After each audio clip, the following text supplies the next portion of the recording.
Contenido jurídico. Un programa dirigido a los estudiosos del derecho, defensores de derechos humanos y público en general. Entrevistas, mesa de análisis, debates, testimonios, reportajes, temas jurídicos de actualidad, jurisprudencias relevantes, derechos humanos y mucho más.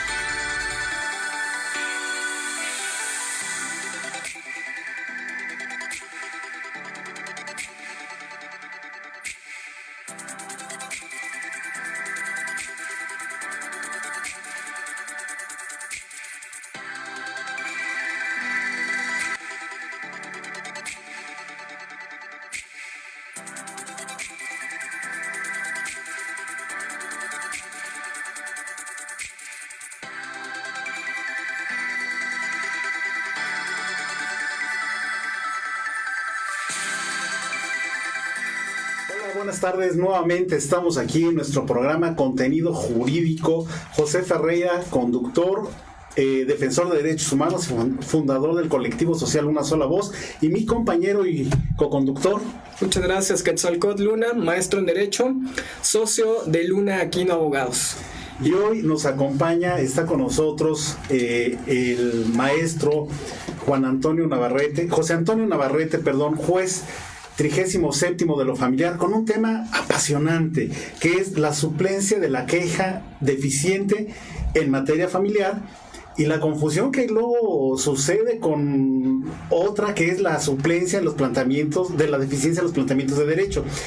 Y lo invitamos porque realmente es un tema que causa algo de ámpula, porque en materia familiar hay muchos papás involucrados en sus asuntos y muchas veces sus representantes los avientan, lo digo por experiencia. Pero antes de continuar, yo quisiera pedirle a mi compañero que nos haga el favor de presentar. Bienvenido, señor juez. Muchas gracias.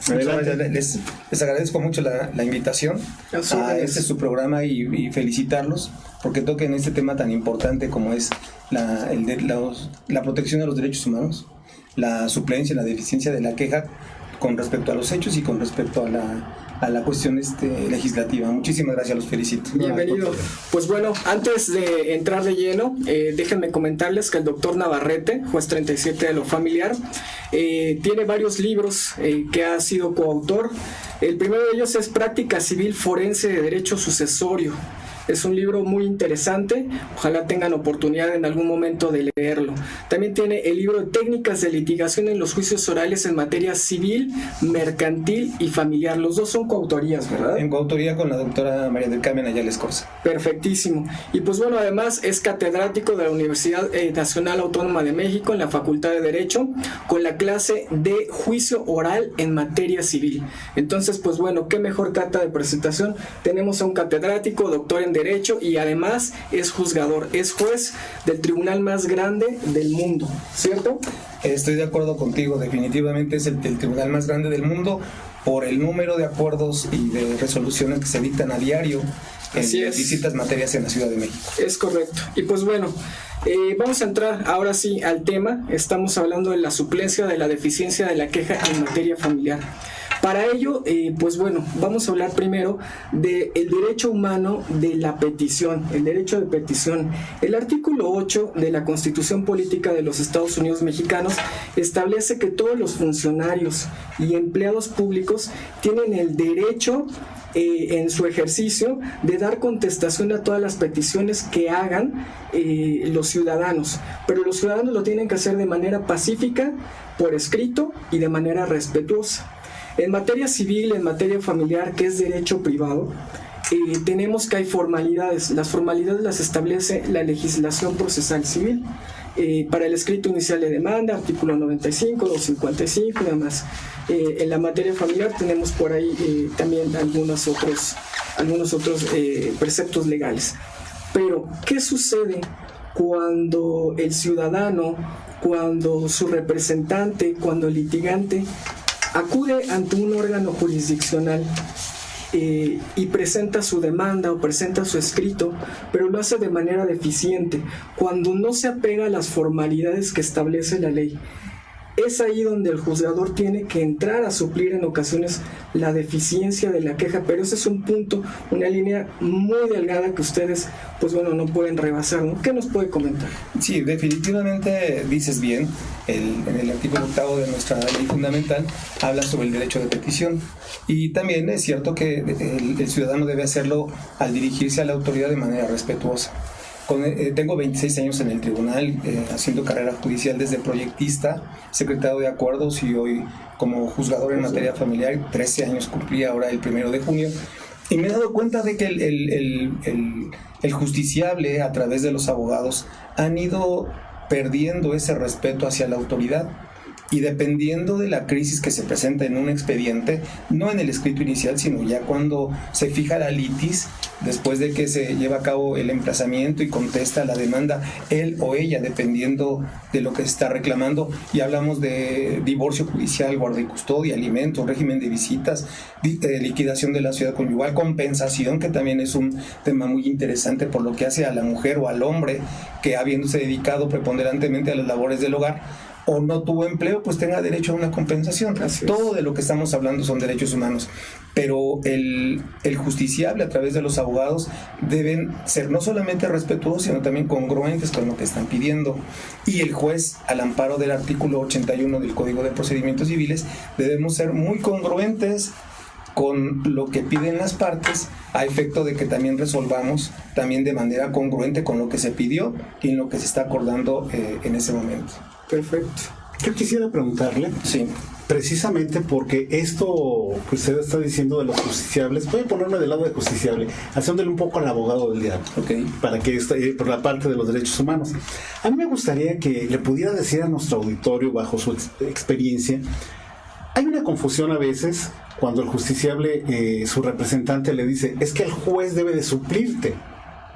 Y a veces te dicen en el tema que es la suplencia de la deficiencia de las partes en los planteamientos de derecho, sí, que es en el artículo 941 del Código Procesal. Así es.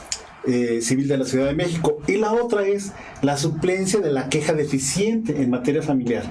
¿Es lo mismo? ¿Hay diferencia? ¿Qué nos podría decir respecto a eso? Porque sí, definitivamente es muy diferente es muy diferente en la suplencia, en la deficiencia con respecto a los planteamientos de derecho a la causa de pedir.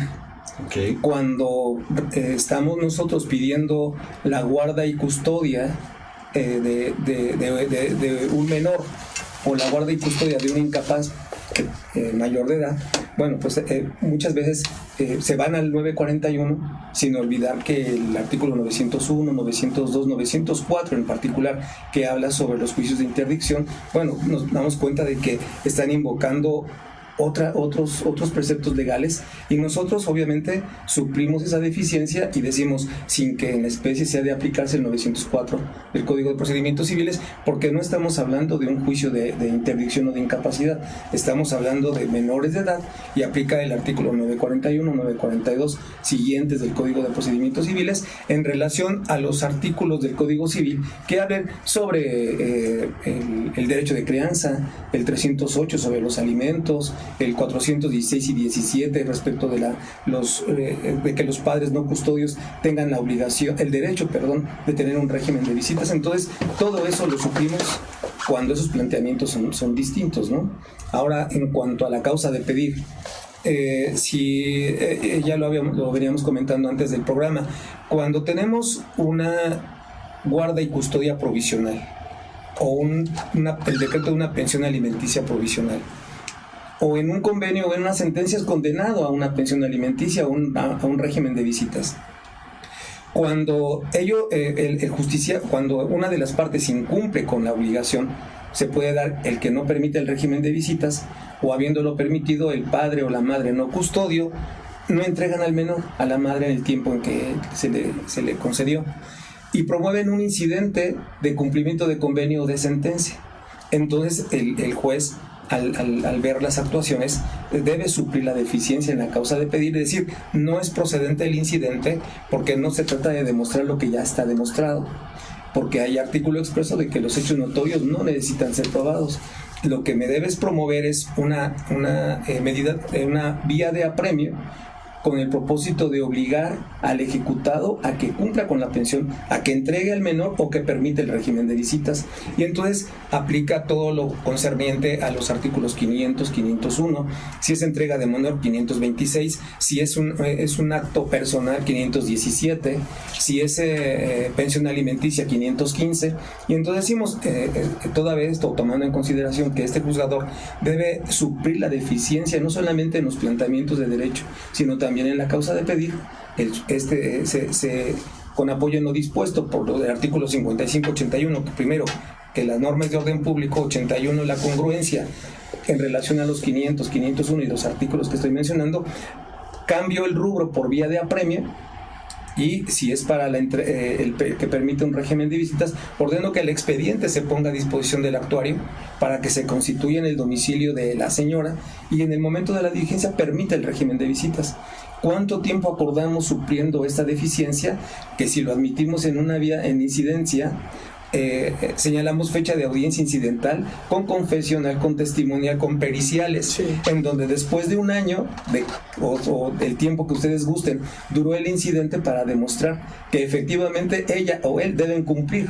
Eso es lo importante y trascendente en un juzgador que tiene la obligación de suplir la deficiencia tanto en los planteamientos como en la causa de pedir, para no solamente para corregir esos errores de tipo técnico jurídico, sino en un momento dado para respetar el derecho humano del padre no custodio. Correcto. Y el derecho humano del menor, que tiene el interés superior del menor prevalece sobre los dos padres y que está elevado a rango constitucional, y que el juez tiene la obligación de ejecutar ese derecho, porque en un momento dado, pues, y por qué no decirlo, podríamos incurrir en responsabilidad. Es correcto. Oiga, y menciona algo muy, muy importante, y que quede claro, porque no todas las personas que nos escuchan son abogados, ¿sí?, o tienen esta técnica o preparación. Muchas personas creen que en tratándose de materia familiar, por el simple hecho de presentar su escrito y no tiene no tenga las formalidades necesarias, el juez tiene la obligación de suplirlas. Muchas personas, en tratándose de divorcios, sí, en tratándose de herencias, de muchas situaciones, creen que el juez tiene la obligación de hacerlo. Pero mencionó algo muy importante, el artículo 941, sí, que establece que el juzgador solamente actuará de oficio, y no dice que suplirá, ¿no?, sino que actuará de oficio en tratándose de derechos de los menores. Y de alimentos. Para que quede muy claro, si nos puede apoyar, claro, que no va a suplir siempre en todos los casos, ¿no?, solamente en ciertos casos. El juez, para todos los que nos escuchan, y quiero dirigirme a los abogados postulantes, el juez debe ser muy congruente y muy prudente también en el momento en que analiza y va a acordar un escrito en el que están solicitando. Bueno, debemos analizar su petición, pero concatenado con las actuaciones. Así es. Si me está pidiendo cuestiones que son inoperantes, que son infundadas, que en un momento dado lo que está pidiendo son cuestiones que no están conforme a la litis, y que pretende tal vez sorprender al justiciable y sorprender también a la autoridad, bueno, aquí la cuestión es de que uno debe prevenir para que aclare, o prevenir para que en lo sucesivo sea prudente y congruente con lo que está solicitando, de tal manera de que el juzgador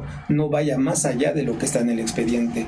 Ejemplo, si tenemos ya se fijó la litis, hay una audiencia en donde decretamos previamente la guarda y custodia, porque debe ser con vista con la parte contraria. Si hay conflicto, podemos señalar una fecha de audiencia para escuchar a las partes. Si el niño es menor de 4 años, el niño no se puede pronunciar diciendo me quiero quedar con mi papá o con mi mamá, porque el niño antes de los 4 años, y no lo digo yo, sino todos los estudios psicológicos que hemos tenido a la mano por parte de psicólogos privados o de apoyo psicológico que es en el tribunal, nos damos cuenta que en los 4 años el niño no sabe de los conflictos que los padres se presentan, aun cuando sufren un daño colateral. Si estamos en esa circunstancia, llamamos a los padres para que en un momento dado ellos resuelvan de manera voluntaria quién es el más apto para que en ese momento podamos decretar la guardia y custodia provisional. y un régimen de visitas que se va a establecer con el padre no custodio. Si las partes no llegan a un conflicto porque la contienda es muy difícil, hay mucho dolor en uno de ellos o en los dos por la violencia que vivieron cuando estaban en matrimonio o en concubinato y que después se separan, porque está demostrado que la violencia familiar es el detonante en toda la disfunción familiar. Entonces, bueno, pues tratamos de que sea oyendo también al Ministerio Público, escuchando al Ministerio Público, podemos resolver si va a ser un régimen de visita supervisado o primero un estudio psicológico para saber si es apto para un régimen de visitas o para tener la guardia y custodia, y entonces nos pronunciamos. Vemos que puede ser un régimen de visita supervisado o puede ser en exterior, ¿no? O bien que para evitar que constantemente esté yendo el actuario para constatar que efectivamente se da el régimen de visitas, ponemos al centro de convivencia como un lugar de entrega y recepción. Así es. Todo esto el juez, no solamente, si se dan cuenta, no solamente el juez está interviniendo de oficio, sino que además está sirviendo como un moderador para una amigable composición. De tal manera que mientras más corto sea el proceso, los niños van a sufrir menos, porque van a tener una identidad paterno-filial. Las partes también van a sufrir menos porque el enfrentamiento o la venganza no lleva a ningún lado. Sin embargo, si no hay un acuerdo, el juez tiene amplias facultades para intervenir y la guarda y custodia no es un capricho. El régimen de visitas no es un capricho ni el arbitrio de las partes. Tenemos que ir precisamente al derecho humano y al interés superior del menor. Y hoy en día, no solamente su servidor, sino también todos los juzgadores, tomamos como base el artículo 1 de nuestra ley fundamental, en donde ordena, a través del control difuso y el derecho ex oficio, de que intervengamos de oficio cuando estamos viendo o notamos en un procedimiento que se están violando los derechos humanos de ella, de él o de los menores, y que esa intervención oficiosa trae como consecuencia de que liberemos a la víctima de que sea afectado en cuanto a sus derechos humanos. Por otro lado, bueno, pues debemos tomar en consideración que esa intervención oficiosa se debe dar en todos los expedientes y lo debemos tomar como una naturaleza jurídica para la intervención oficiosa. Si no lo hacemos, corremos el peligro de que podemos incurrir en responsabilidad. ¿Por qué? Porque tenemos la comisión por omisión, si hablamos desde el punto de vista penal, y es algo en donde no nos podemos perdonar. Si bien es cierto que no hay formalidades en materia familiar, sí debemos respetar ciertas formalidades en cuanto a que para yo poder resolver la guarda y custodia le tuve que dar vista al padre o a la madre. Si el señor por circunstancias que en el momento en que tenemos el expediente todavía no demostramos, porque muchas veces miente, el litigante miente y dice me lo quitó o se fue y me dejó a los niños, cuando nos damos cuenta de que el señor le quitó a los niños primero y después promueve la guarda y custodia. Entonces sí necesitamos esa garantía de audiencia para el derecho de réplica y saber en un momento dado cuál es la verdad histórica y demostrarla no solamente en esas audiencias, sino también en las pruebas que en un momento dado ofrezcan.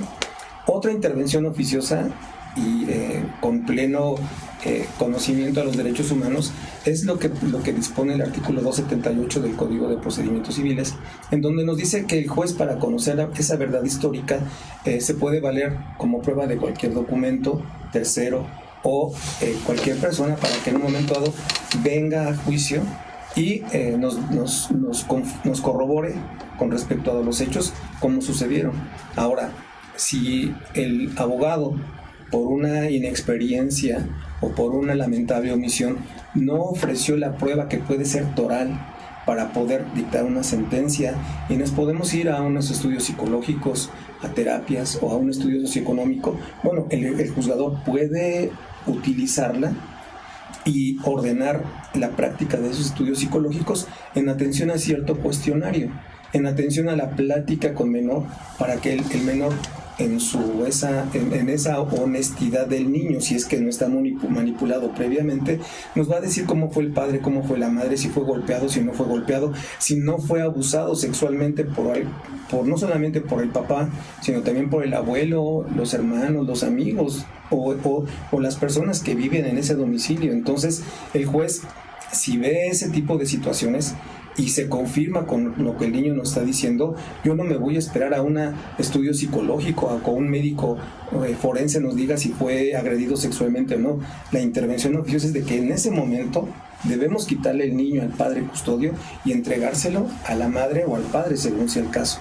Si los dos son agresores o lo fueron, pues entonces nos vamos con los parientes consanguíneos ascendientes, que son los abuelos por ambas líneas, pero lo más importante es precisamente proteger al niño a través de diversas resoluciones o actuaciones que el juez dicte o considere que es lo más importante. A mí me gustaría preguntarle algo, porque esto es fundamental. Así como lo expresa, de ahí viene luego la confusión de los abogados postulantes, porque luego en sus promociones siempre le ponen suplir la deficiencia de los planteamientos de derecho como un petitorio, o aplicar la deficiencia, la suplencia de la queja deficiente.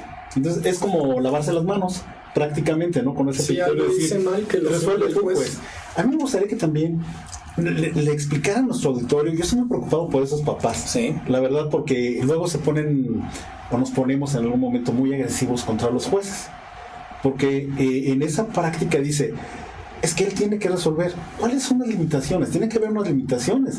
Una pudiera ser capacidad y experiencia del juez, quiero suponer también, porque no todos los jueces en su trayectoria, es el factor humano, que eso no lo podemos sacar de esta parte. Pero como lo explicó al inicio, los alimentos definitivamente van con todo, porque son del orden público, del interés social, que a veces las personas no entienden. Oye, es que primero me están descontando y no me han notificado. Bueno, esa ya es una cuestión que lo tiene que resolver con su representante legal. Pero, ¿qué límites también tiene, señor juez, en ese sentido? Porque incurre en responsabilidad si va más allá de sus atribuciones. Sí. Esa parte es fundamental para que el justicia, nuestro auditor entienda que no es así como la varita mágica que usted va a poder hacer todo.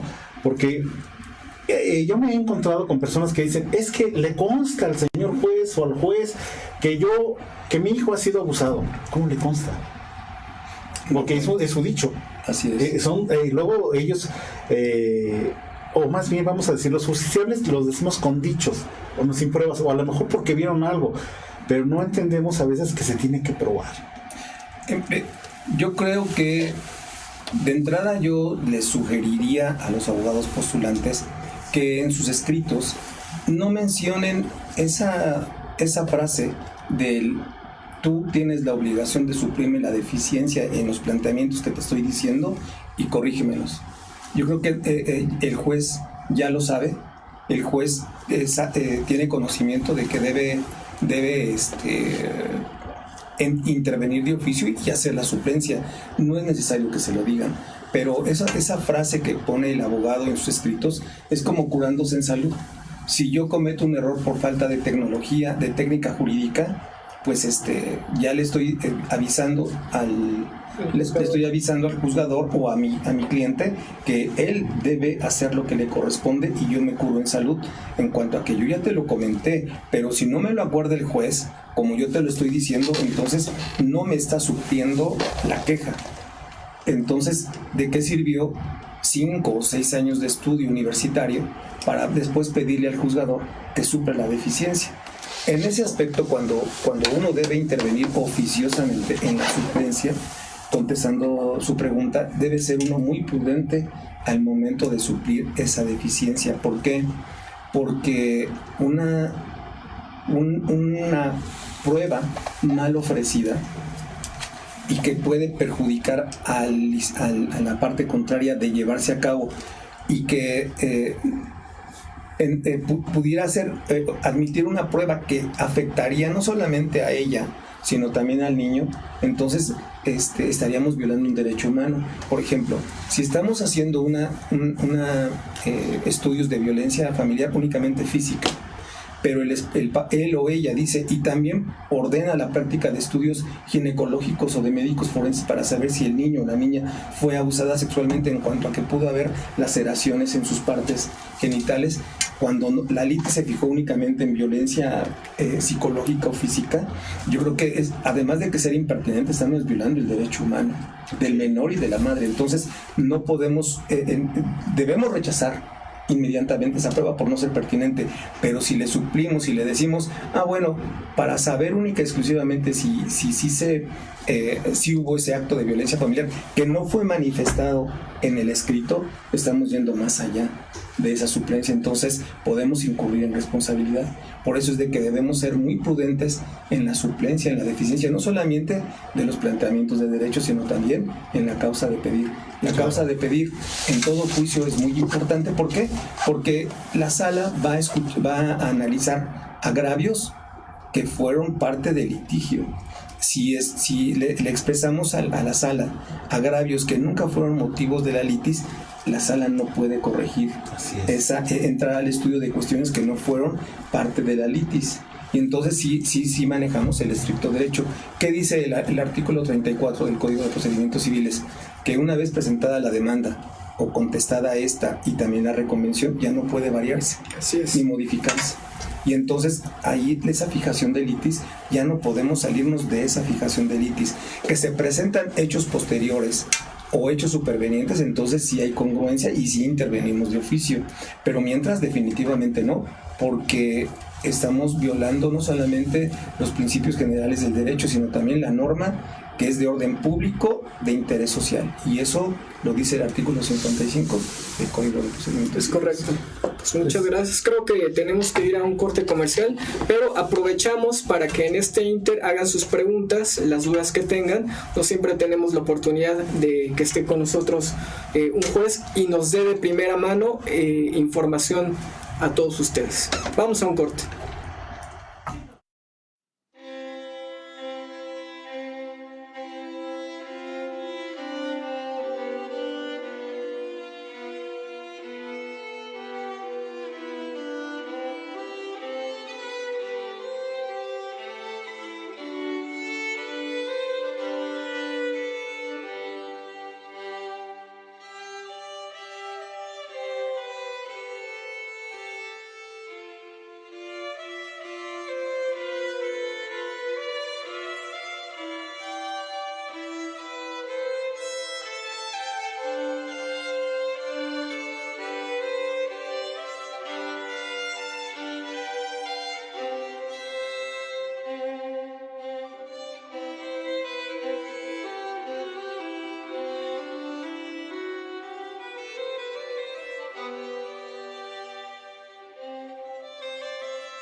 ¿Qué tal? Buenas tardes. Nuevamente estamos aquí de regreso con un tema muy interesante, que es la suplencia de la deficiencia de la queja en materia familiar, o la suplencia también de los planteamientos de derecho, en el cual ya nos han estado explicando de forma correcta. Queremos hacer un anuncio. Nos pueden ver en el podcast de Somos Live en streaming.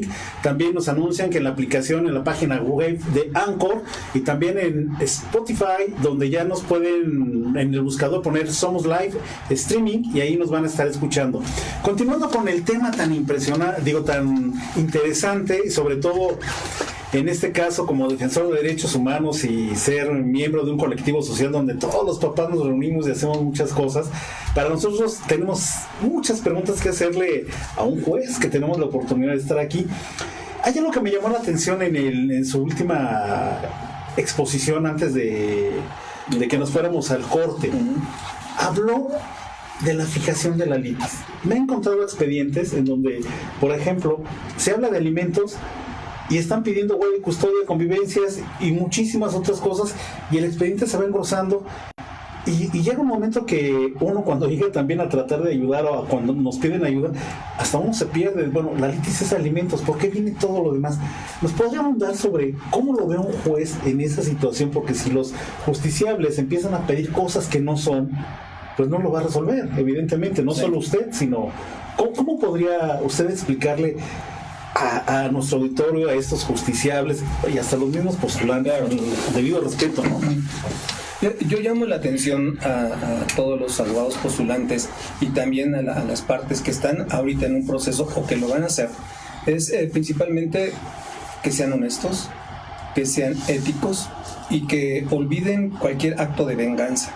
¿Para qué? Para que en un momento dado se pueda resolver un procedimiento. Ejemplo, si lo que yo deseo es alimentos, porque la guardia y custodia sé que en definitiva me la pueden dar, porque los pequeños son menores a 4 años o menores a 12 años y que mis hijos quieren estar conmigo, se demanda, se contesta, pero cuando contestan ofrecen tantas pruebas que ninguna de ellas es pertinente, salvo la confesional y la testimonial. De lo que se trata es de que el demandado demuestre que sí cumple con la obligación alimentaria o no. Y por otro lado, de que para fijar una pensión alimenticia, que el señor que quede demostrado que tiene capacidad económica para que podamos nosotros fijar una pensión alimenticia proporcional, de orden público, de interés social, con todos los principios que dicen los alimentos. Ahora, ¿para qué ofrecen pruebas que nada tienen que ver con la fijación de la litis? Y me refiero, prueba pericial en psicología, prueba pericial en psiquiatría, y se supone yo que le tengo que dar vista a la parte contraria con la pertinencia de la prueba en términos del 348.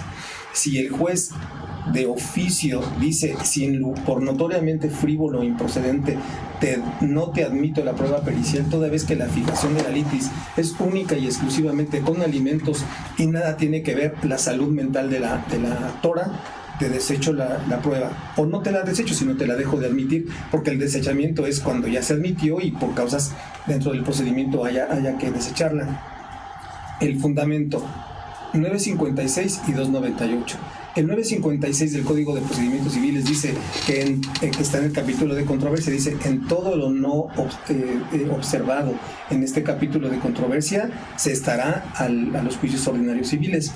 En el capítulo de los juicios ordinarios civiles está el artículo 298 y dice que el juez, al admitir las pruebas, deberá admitirlas en atención a la litis, pero además que sean prudentes, idóneas, lógicas, pertinentes, que no sean contrarias a la moral y al derecho. Esos son principios que envuelven a la prueba para que se pueda admitir.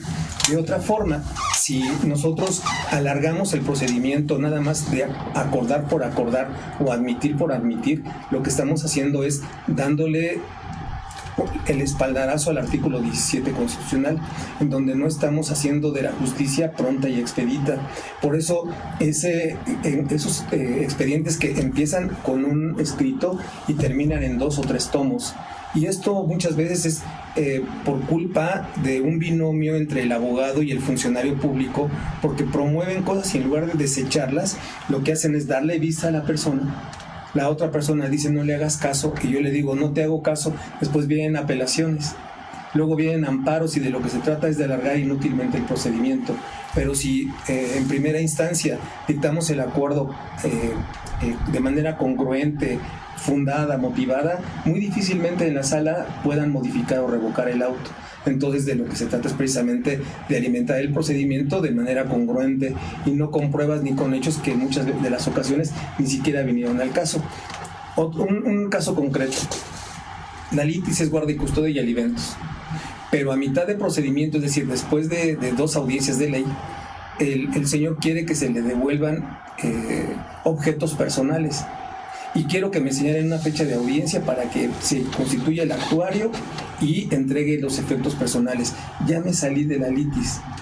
Y entonces, si no me entregaron las cosas porque el juez indebidamente ordenó esa diligencia, ¿qué va a pasar? Pues entonces, de que voy a ordenar, puede dar origen a una carpeta de investigación por abuso de confianza equiparada.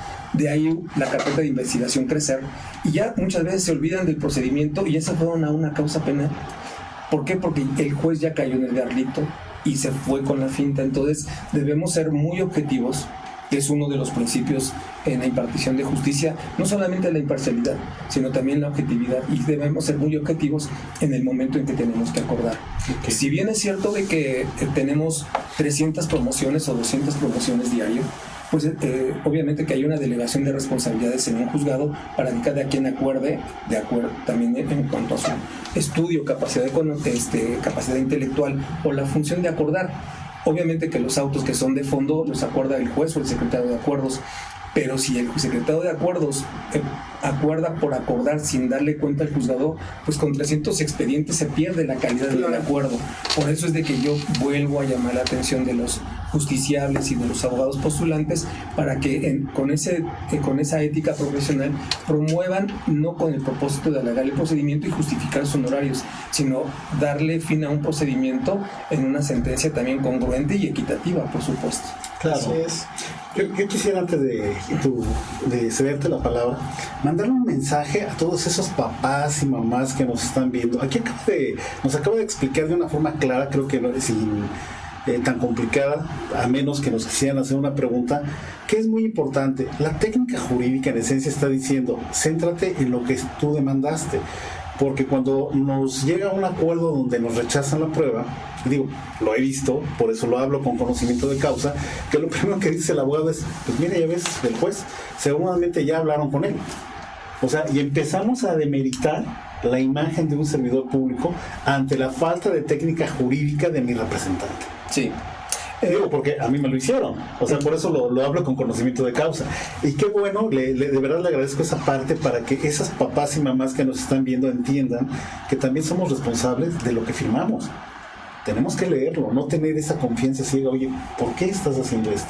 Bueno, hasta ahí mi comentario, los dejo. Me gustaría también que nuestro compañero, muchas gracias, que agarramos el micrófono y no nos soltamos con temas tan apasionantes y más, estamos inmersos los papás. Pues hablando de técnica jurídica, justamente, muchos de los litigantes, muchos de los papás presentan los escritos en representación, o los papás en representación de sus hijos y los litigantes pues patrocinando con el mandatario judicial. Así es.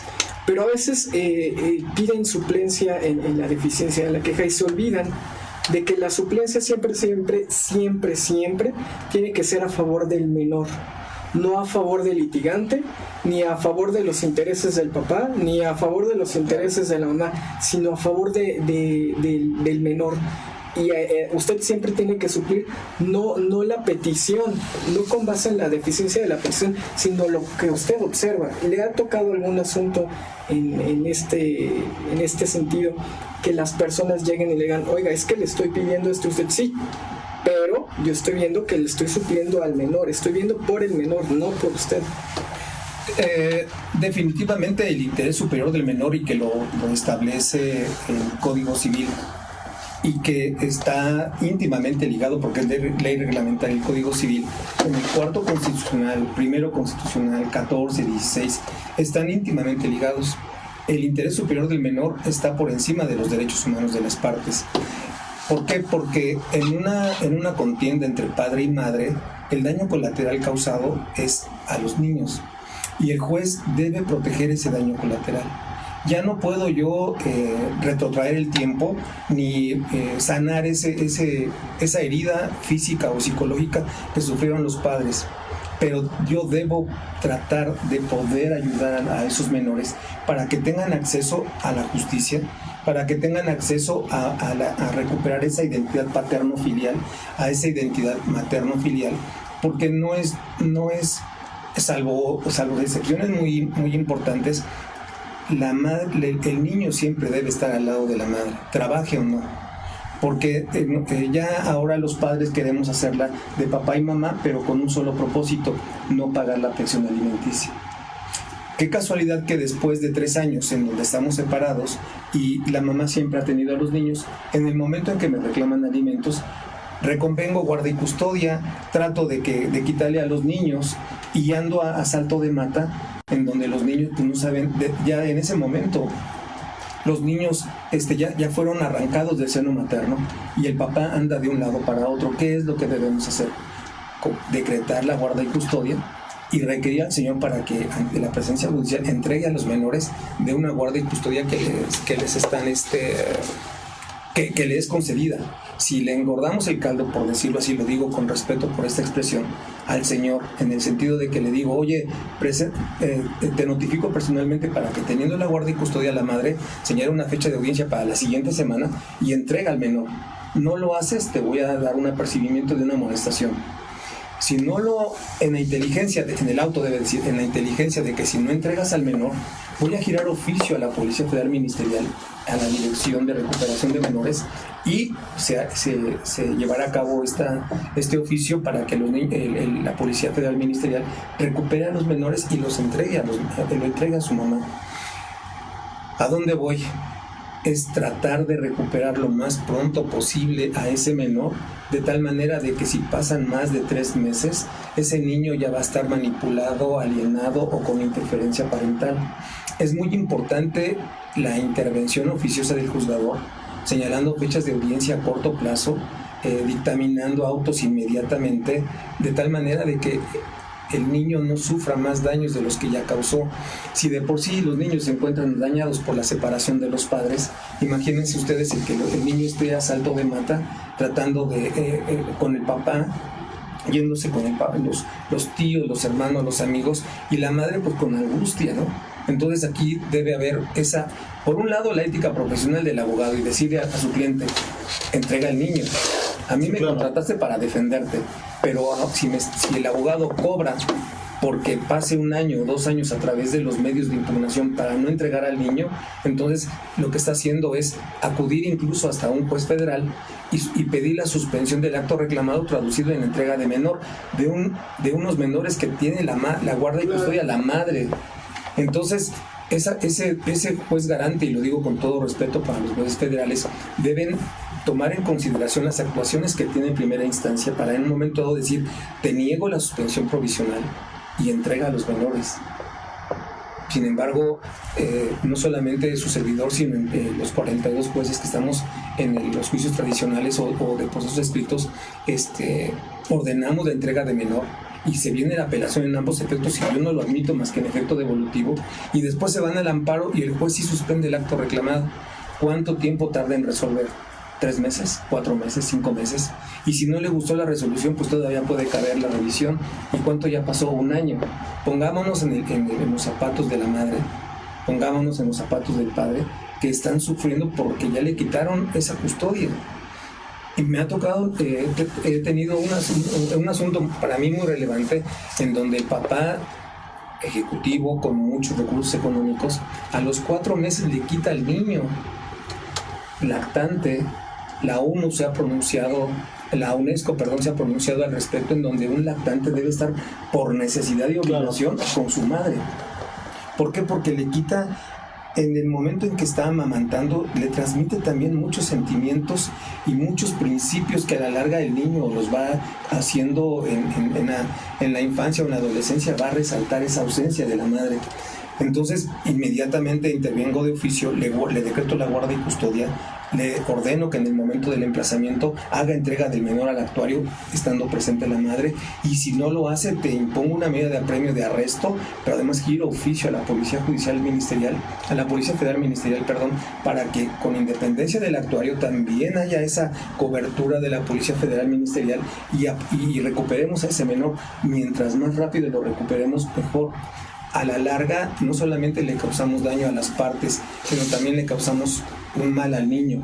La intervención oficiosa es muy trascendente en cuanto a que le debemos suplir el derecho humano al menor, que no habla, sino que está a expensas de lo que el juez ordene.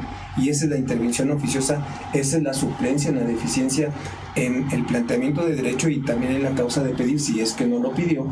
Porque muchas veces, en el caso que le estoy mencionando, no me pidió la guardia y custodia.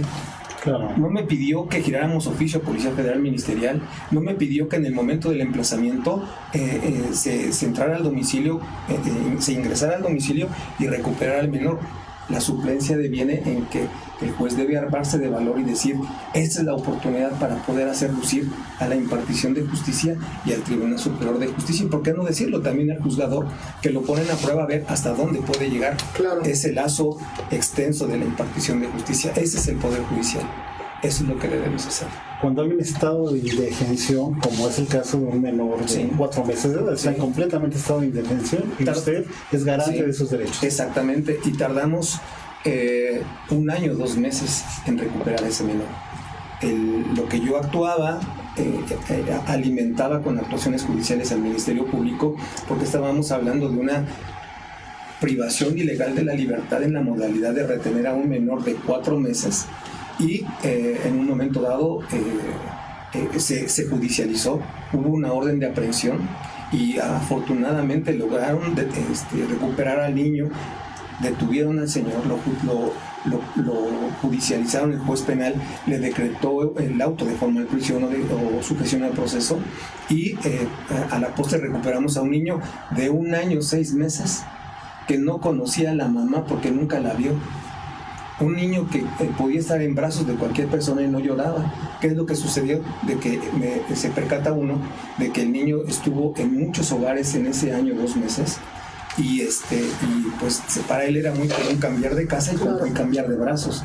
Le costó mucho trabajo a esa madre el poder recuperar a ese niño y el niño que se diera cuenta de que ella es mi madre.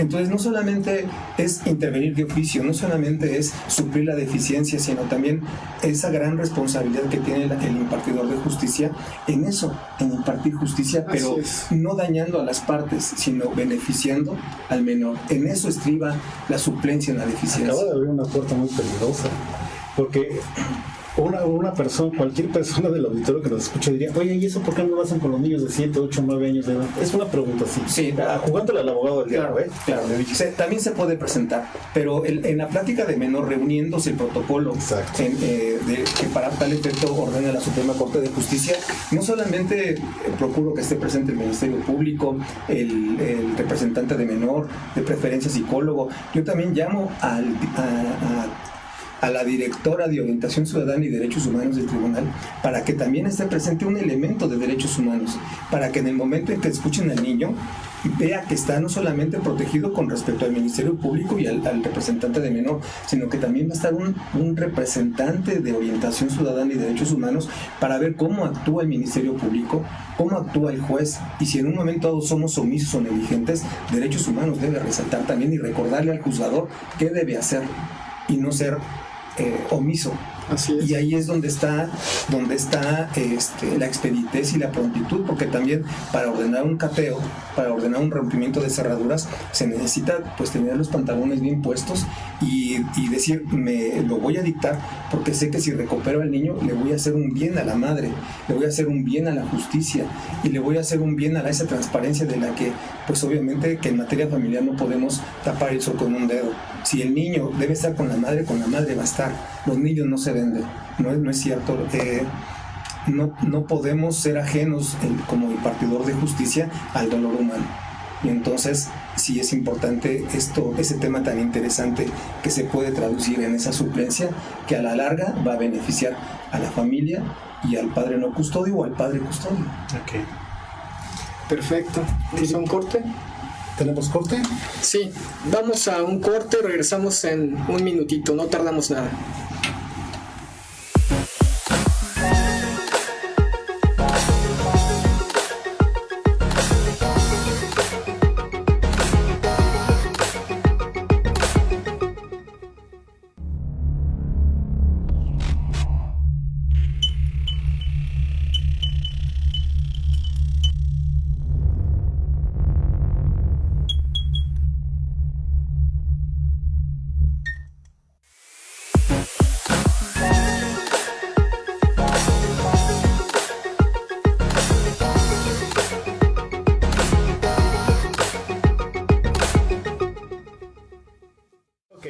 Buenas tardes nuevamente aquí de regreso, ya estamos en la parte final, el tiempo se nos agota y hay mucho por hablar. Queremos hacer una última pregunta para despedirnos.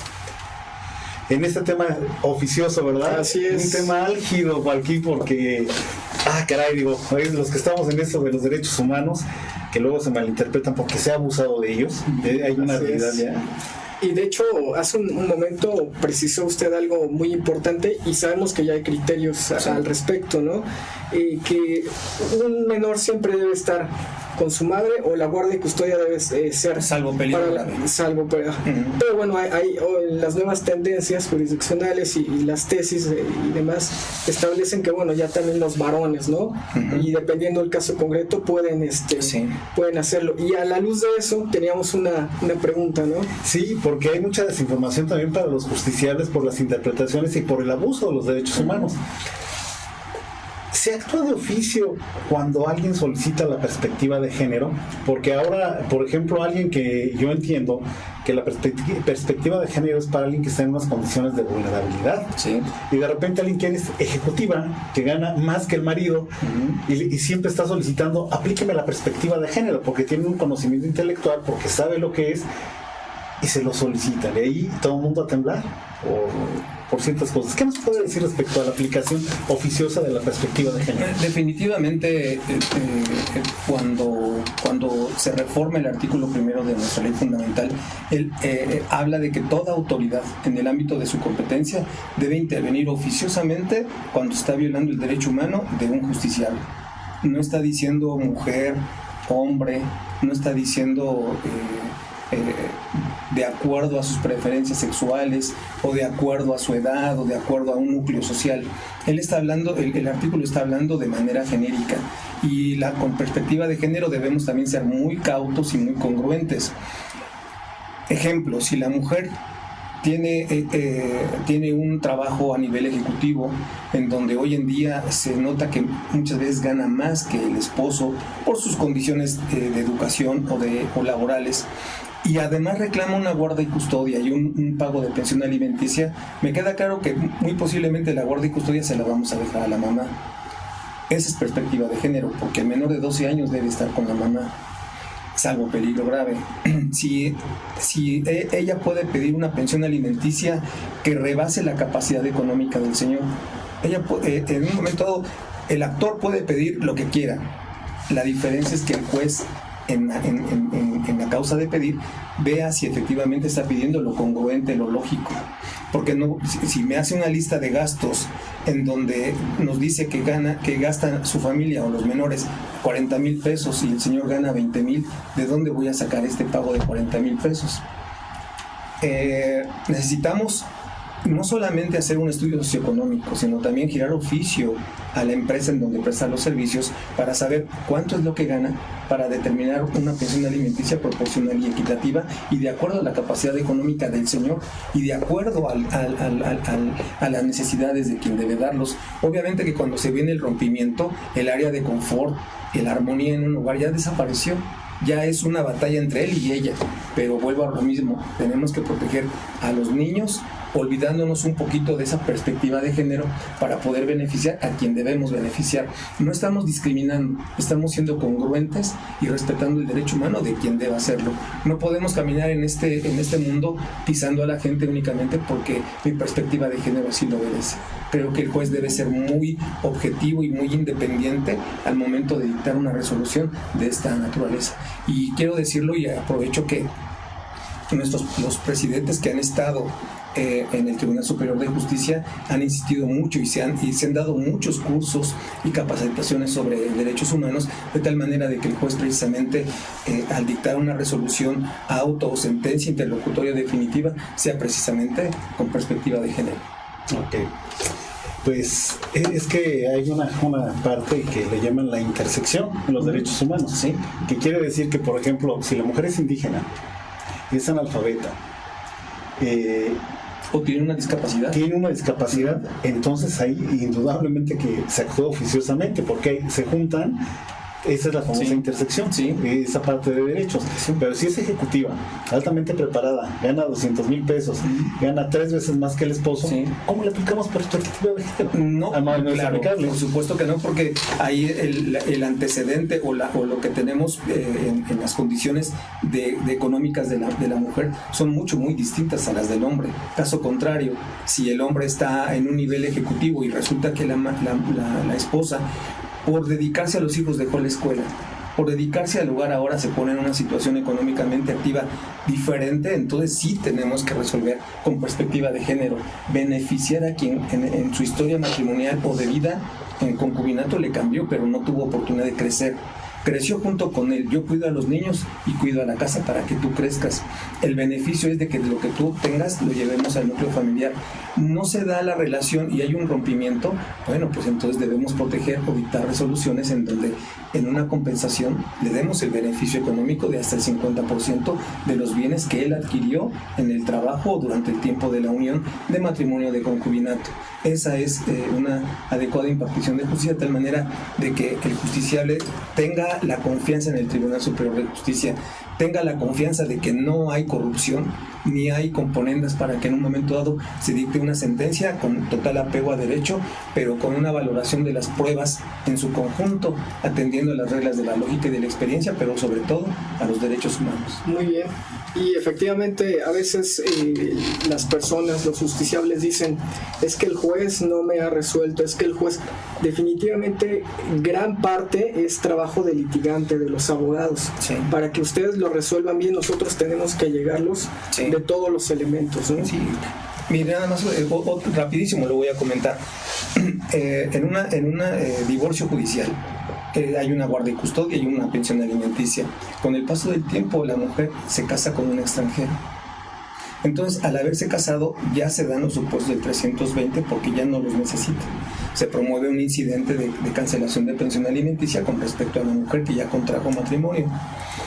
Ella, al contestar la demanda, ofrece tantas pruebas que lo que quiere es alargarle el procedimiento, entre ellas girar oficio al registro público de la propiedad para que se sepa cuántos bienes tiene él, y a cuentas bancarias y tarjetas de crédito para saber cuánto gana él.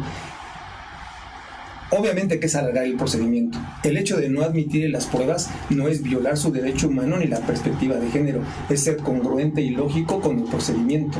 Si yo admito todas sus pruebas nada más por respetar su derecho de género o su perspectiva de género, estoy incumpliendo con la norma. Claro. ¿Cuál es el 298 en cuanto yo debo admitir pruebas idóneas?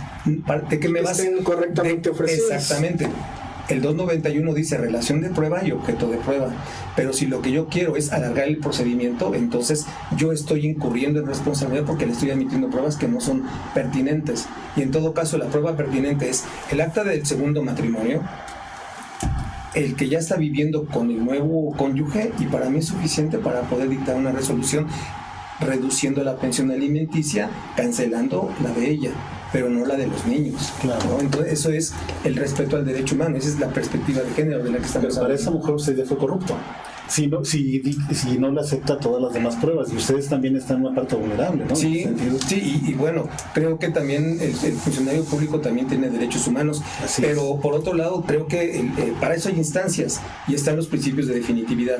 Entonces, si el justiciable considera que le causa agravio la no admisión de las pruebas, bueno, podrá acudir a la sala, y si la sala confirma, no puede haber dos funcionarios corruptos, ¿no? Y si de ahí se va al amparo indirecto y el juez federal dice no ampara ni protege, no puede haber 3 servidores públicos. Es que el sistema así está corrompido, así como las escucho decir, perdón.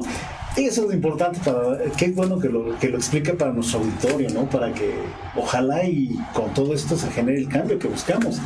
en la educación a través de esta parte académica con su presentación? Principalmente creo que esa trilogía procesal que se da en todo juicio debe ser de tal manera transparente de que en un momento dado, cuando se dicte una sentencia, pues independientemente de que la apela esté conforme con la misma. Así es. Pues bueno, ya estamos terminando el programa. Muchas gracias por su presencia. Queda sin duda muchas cuestiones en la mesa y sobre todo lo felicitamos porque usted como catedrático está formando a las nuevas generaciones de abogados y hacen falta abogados buenos, abogados de calidad y que tengan una técnica jurídica. Muchas felicidades y gracias por habernos acompañado. Los esperamos dentro de 15 días. Hasta luego, los esperamos y tenemos un tema muy padre, lo tenemos que anunciar de una vez. Sí, por favor. El 23 de septiembre. El 16 no vamos a transmitir. El tema será violencia gineco-obstétrica. Es un tema apasionante. No se lo pierdan. Hasta luego. Gracias.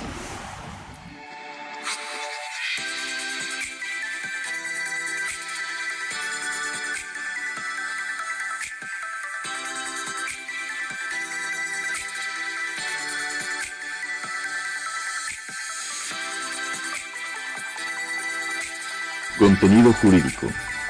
Un programa dirigido a los estudiosos del derecho, defensores de derechos humanos y público en general.